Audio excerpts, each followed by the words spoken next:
Jordan and Taylor had been a couple for 7 years. Their first encounter took place at a mutual friend's wedding, where they were both guests. A shared meal, laughter, and dancing drew them closer. Post-celebration, they kept in touch, and 2 years later, they found themselves exchanging vows.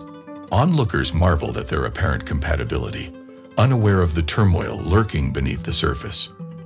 The reality was that Jordan had been unfaithful. It happened in the most cliché and foolish way. At a company function, he had too much to drink with a coworker, and one thing led to another right there in the restaurant. Taylor discovered this almost immediately. His tardy arrival didn't initially raise suspicion, but his odd behavior did. He avoided her gaze, petrified she would see through him. Once he came to his senses and grasped the gravity of his actions, shame washed over him. By the second day, overwhelmed by guilt, he resolved to come clean to her. He apologized profusely, perhaps 1,000 times, as Taylor furiously shattered plates in the kitchen. Swiftly, she packed her belongings and stormed off to a friend's place. A whole week passed before Jordan was able to reach her. Prior to that, his calls and messages went unanswered. Honestly, by then, Taylor missed her husband too. Despite her lingering anger, she couldn't simply erase all the cherished moments they had shared. She wasn't ready to bid him farewell for good. So they reconciled. Jordan, still burdened by guilt and eager to redeem himself, and Taylor, determined to find it in her heart to forgive. Half a year had passed, and although they experienced occasional thawing and moments of coldness, it seemed that each of his wife's offenses drove them further apart. In an attempt to appease Taylor after a recent grievance, he decided to make a grand gesture and present her with a lavish gift: a car. Up until now, they had only owned one car, primarily used by Jordan for his daily commutes. Taylor would often rely on taxis to get around. For a while now, Taylor had been eyeing a miniature model of her dream car, but hesitated to splurge on it. Sensing her longing, Jordan decided to take action. On their day off together, he brought her to a bustling street corner and handed her the keys. Taylor's joy was palpable. She leaped up and down, racing around the car, repeatedly questioning, "Is it really for me?" Jordan couldn't help but bask in his own satisfaction. He believed that this gift would demonstrate his profound love for Taylor and ultimately put an end to her perpetual resentment. At first, it was a resounding success. His wife radiated joy. Her face was constantly beaming. She constantly expressed her admiration for her brand new car. The quarrels that permeated the union stopped, replaced by an upbeat atmosphere in which there was no place for mutual resentment. Alas, as is often the case, familiarity breeds complacency, and euphoria inevitably fades away. One fateful day, Taylor arrived home, unusually late, much later than Jordan returned, warmed up dinner, and ate it alone. She did not notify her husband about this, knowing all too well that on rare occasions she stays in the office to make a detailed report. She began her story from the very threshold, telling in detail about the misfortunes that befell her car, and about the stressful hour and a half spent in the workshop while the mechanics tried to fix the problems. The husband listened attentively to the whole story and could not help but notice how his wife's behavior changed when she described her conversation with the car mechanic. Her eyes sparkled and her cheeks turned pink. A week after the incident, it seemed that his wife had undergone a metamorphosis. She suddenly became very attached to her circle of friends, despite the fact that she had previously preferred the company of her husband or loneliness. Taylor began to visit them often, gather for meetings, and spend time at the cafe several times a week.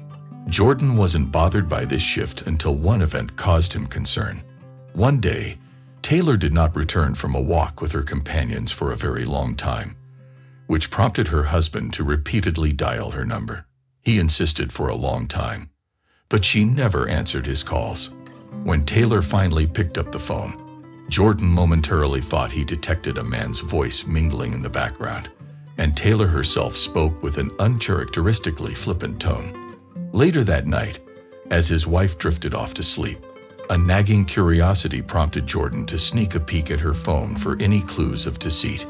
Indeed, he found one. Repeated calls to a car repair service were logged in the call history.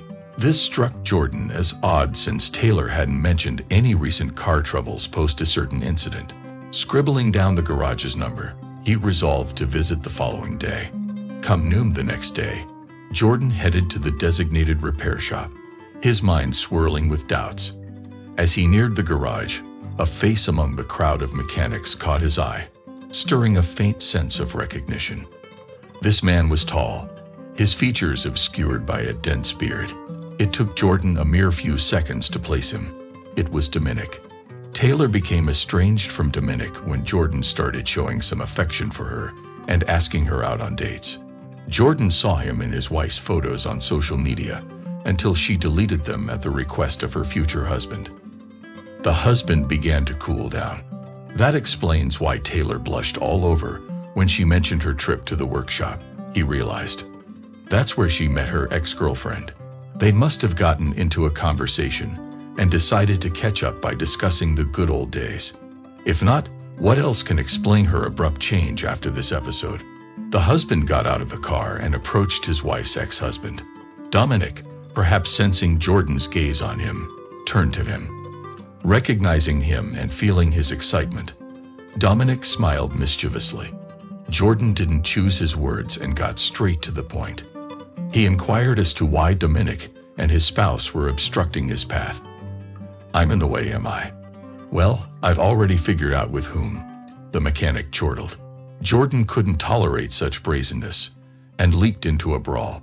They were swiftly pulled apart, but not before Jordan managed to land a few punches on the cheeky fellow. Accelerating home, Jordan fumed over the scuffle with his wife's paramour.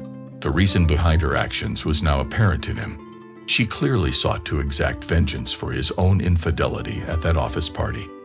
It was as obvious as the sun at noon. No amount of apologies, regrets, or gifts could suffice. She decided to strike him where it hurt the most, his jealousy and possessiveness. He, too, had stumbled into a moment that nearly cost him his dear wife due to his own missteps.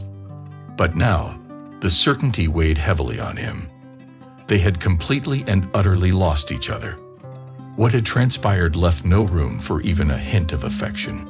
He couldn't even recall how he had parked the car and set the alarm. It was all done on autopilot. His mind was consumed by one thought: evict the unfaithful woman from their home immediately. With haste, Jordan ascended to his floor and forcefully opened the front door. His wife was already there and typically left the door unlocked until he arrived. She was lounging calmly on the couch in the living room, engrossed in a TV show and laughing.